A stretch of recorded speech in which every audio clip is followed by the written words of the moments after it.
Thank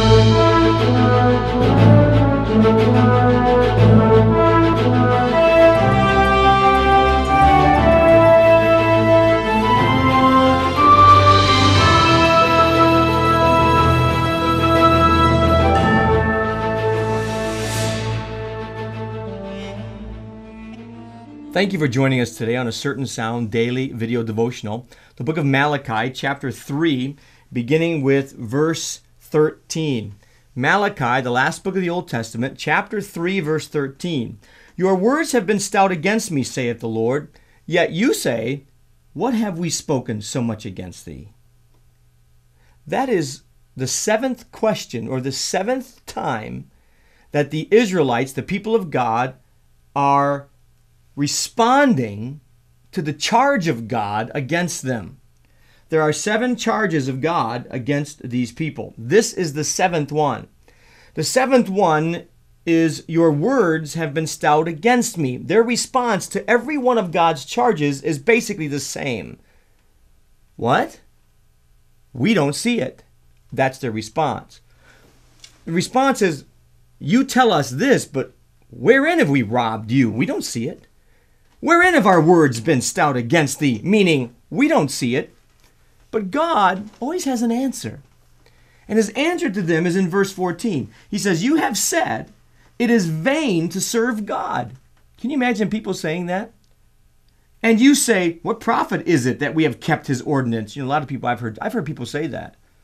They say things, I've heard people say this to me. It was better before I was saved. I said, it was better before you were saved. How could things be better before you were saved? I said, well, to this particular person, well, of course, you didn't have the enemy against you before you were saved. Truth of the matter is, friend, it wasn't better before you were saved. The Bible says, there is no peace, saith my God, to the wicked.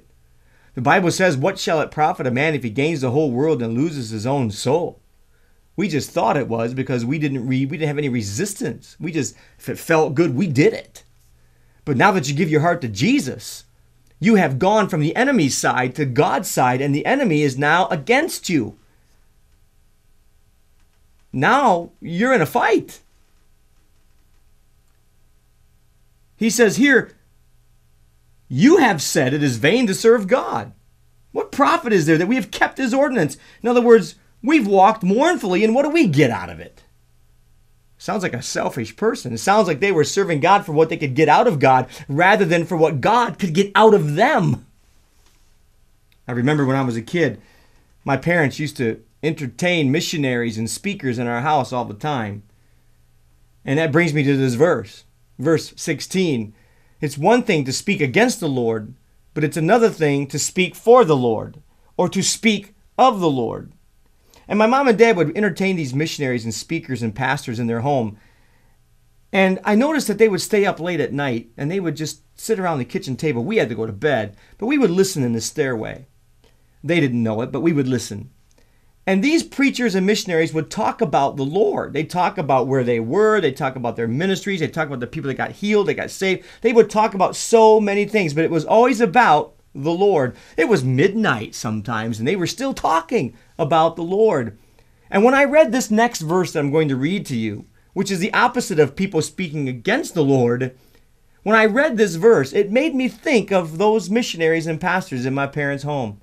Verse 16 says, then they that feared the Lord spoke often one to another, and the Lord hearkened and heard it, and a book of remembrance was written before him for them that feared the Lord and thought upon his name. I want to say to you today, you have a choice. The choice is you can speak against the Lord, maybe even not even realizing it, like these people said, we don't see it. But we have spoken against the Lord, perhaps when we say things like, or think things like, I've been serving God for 20 years, nothing's great happened to me. That's speaking against the Lord.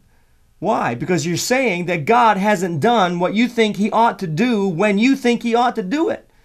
And my pastor used to say to me, Jerry, to hurry God is to find fault with God.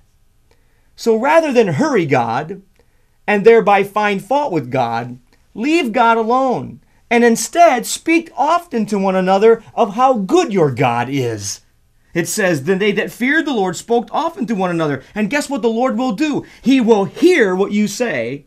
He will hearken to it, and he will write it down in a book of remembrance that will be written for you, for them that fear the Lord and thought upon his name.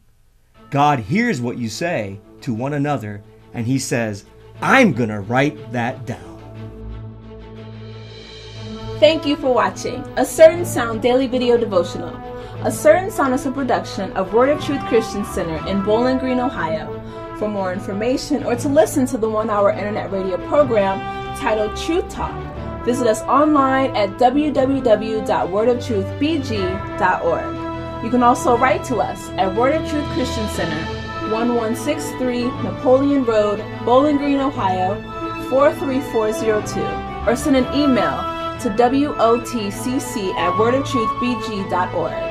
When writing, be sure to ask how to get a complimentary CD of a Sunday morning message preached at Word of Truth Christian Center. For Word of Truth Christian Center and A Certain Sound Daily Video Devotional, I'm Sonetta.